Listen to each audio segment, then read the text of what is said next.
This year, we finally completed our offshore sailing circuit out across the Atlantic Ocean and back again. And I'd love to say this now makes us experts of some kind, but it really doesn't. This was our first time offshore ever. So if you're dreaming of sailing across the Atlantic, we're literally only one step ahead of you. And so this isn't going to be a how-to guide, it's just one example of how this can work out for beginners. We started out from the UK. I reckon we have an unfair advantage in starting from Northern Europe, as it feels like each leg gets progressively more ambitious as you go along. So what we're going to cover here is crossing Biscay, sailing down Portugal, over to the Canary Islands, crossing to the Caribbean, up to Bermuda, sailing back east to the Azores, and finally crossing back to the UK. And we're going to do it all for you in 12 minutes. Here is our boat called Samphire, a Vancouver 34C, built in the UK back in 2004. She's not a fast boat, but she's solid, dependable, a good offshore cruiser, and ideal for a crew of 2. At the time that we set sail, I had 4,000 miles of sailing experience, mostly in the Hebrides and the Irish Sea. With me is Rosemary, who had less experience, and therefore had total belief that I knew what I was doing.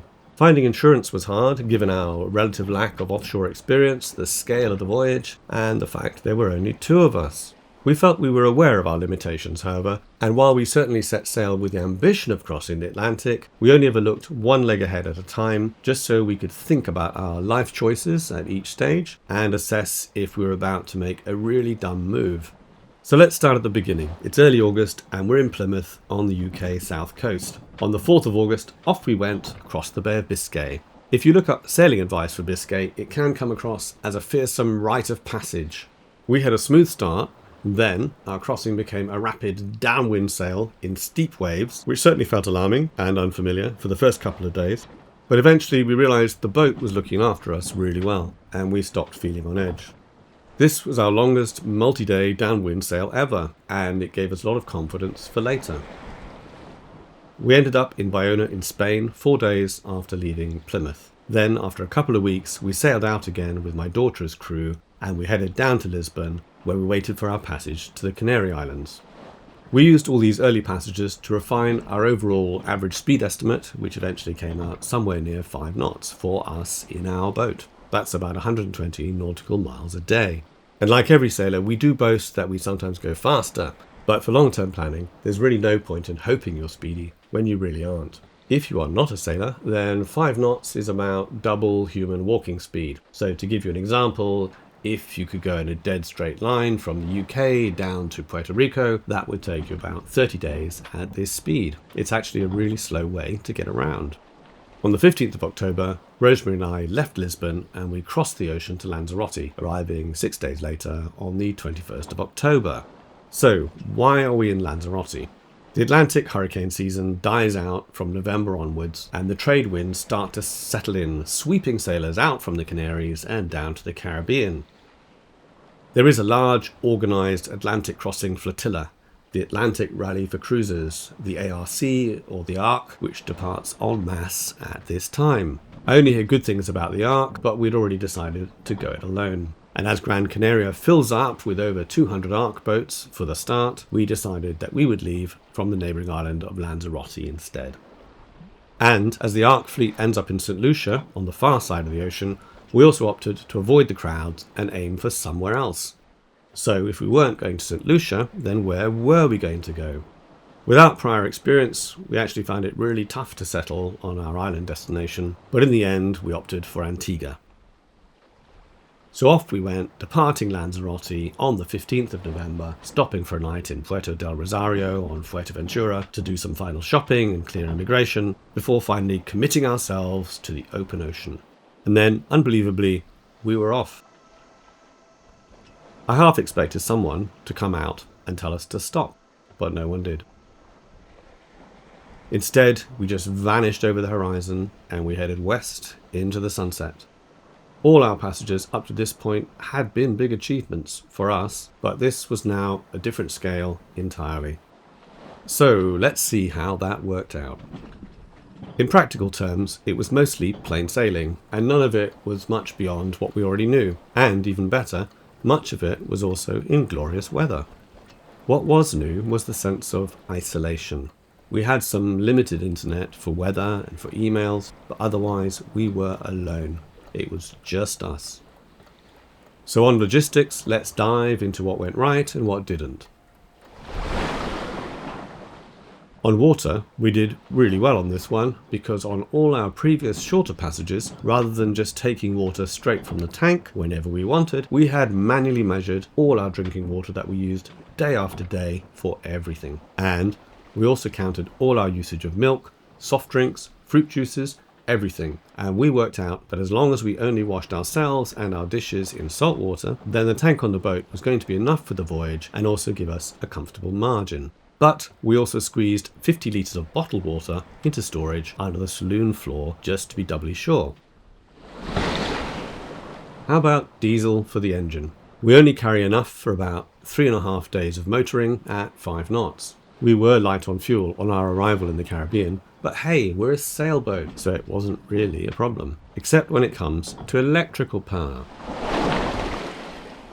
So, electrical power, this didn't go well, despite the fact that we had 0 problems before this long crossing. Firstly, we only set sail with 110 watts of solar power. This had just about been enough up till now because when we motor with that diesel, we recharge the batteries and this had always kept us going. However, now with weeks at sea and still only the same finite amount of diesel fuel, the percentage of time we could rely on recharging was now really, really low. Secondly, we still only had the manufacturer's standard alternator on the engine generating our electrical power, and the internet will quickly tell you this is generally not adequate. And thirdly, the warmer weather meant that our refrigerator was now chewing up a lot more power than when we'd been further north. Luckily, apart from turning off the refrigerator, we had a way of cheating. Samphire also has a small fuel cell generator on a shelf in the pilot berth running on methanol. We've always carried this, but only ever used it as a backup. This doesn't generate a lot of watts, but we had enough fuel for that to make up our shortfall. And then for subsequent legs around the Atlantic, we upgraded our solar until by the end of the circuit we had about 220 watts, which is really the minimum that we should have started with. We eventually settled into a sleep pattern that worked for us. So after the sun went down, Rosemary slept for 3 hours. Then we both did any boat tasks together, however long that took. And then we swapped roles and repeated. Anyway, on we went. The days all kind of merged into one. Towards the last week of the voyage, trying to skirt around light winds had driven us far further south than we had originally planned. We half wondered at one point if we should just visit French Guiana instead. But no. We first got sight of land again, Martinique, 23 days after we'd seen the last of Fuerteventura, way back east. But Martinique still wasn't our intended destination. So we plodded on past Martinique, past Dominica, past Guadeloupe, and finally arrived in Jolly Harbour on Antigua on the 12th of December. And, by complete fluke, this was actually the date that we had told the marina that we would arrive. So we felt massively elated. After Christmas and a long spring break, we then sailed north out of Antigua on the 1st of April with a brief stopover in Barbuda. And then we were on our way, heading north to Bermuda on a brisk breeze. So, why were we going to Bermuda? Because the cool kids today point out that you can sail directly from the Caribbean to Europe without going north to Bermuda first. But Rosemary had work commitments to meet, so we headed to Bermuda anyway for a crew change before the next leg. We anchored off St. George's 7 days after clearing out of Barbuda, and I did some provisioning and I did some chores and waited for my next crew. At this point, the boat was in pretty good condition. We'd had the hull scraped by a diver back in Antigua, and I gave it another scrub while I waited. The VHF radio had misbehaved while we were inbound to Bermuda, and I eventually narrowed this down to the antenna on the top of the mast. But luckily, that was an easy replacement from a shop in Hamilton. We also refilled one of the 2 propane cylinders that we used for cooking, and this was the first refill we had needed since leaving the UK.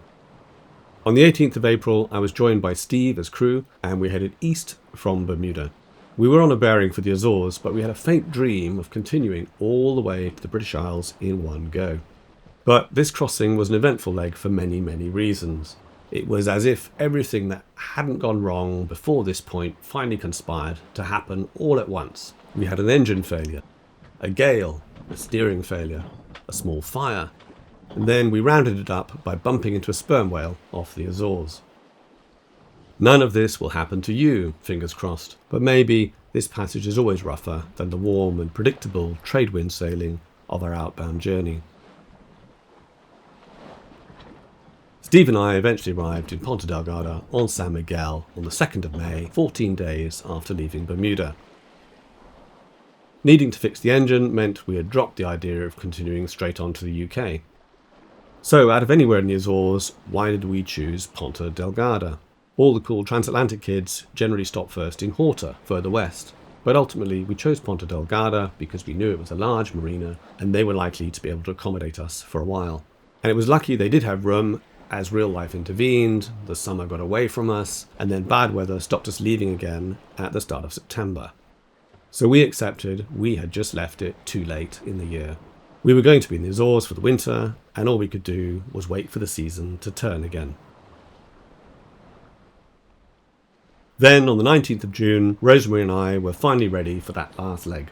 We left the shores of San Miguel and headed northeast to Plymouth on a delightful and drama-free crossing, and we finally arrived back in the UK after 11 days on the 30th of June. And then we had some fish and chips and we went to bed. We weren't really done yet, as we still had a long passage up the Irish Sea ahead of us, back to our home in Scotland. But certainly the round the Atlantic circuit was definitely over, and we were over 9,000 miles richer in experience. Would we do it again? Of course we would. I do hope we will. But I suspect there's nothing quite like doing it for that very first time.